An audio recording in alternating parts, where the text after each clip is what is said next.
Hallo, ihr lieben Gruselfreunde, und damit herzlich willkommen zurück zu Reaper Stories.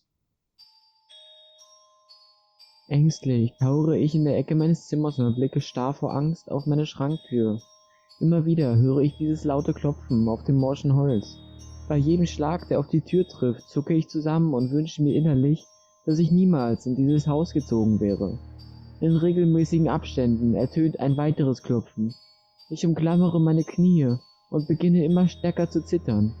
Meine Zähne klappern und ich kralle mich in meine Oberschenkel. Plötzlich hört das Klopfen auf. Ich sehe auf und fange an, mich wieder zu beruhigen. Langsam löse ich mich aus meiner verkrampften Haltung und krieche näher an die Tür heran. Im Holz sind viele kleine Löcher, die wohl von Würmern oder ähnlichen Tieren stammen, was es mir ermöglicht, einen Blick durch die Tür zu erhaschen. In dem Moment erscheint ein unheimlicher Schatten vor dem Loch, durch welches ich blickte.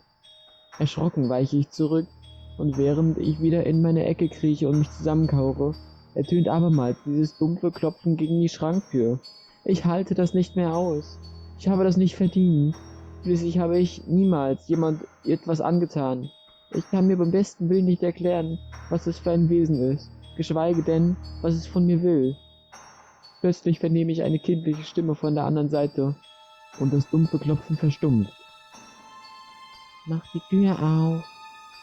Ich wage es kaum zu atmen und kralle mich nur noch mehr in mein vor Angst erkaltetes Fleisch.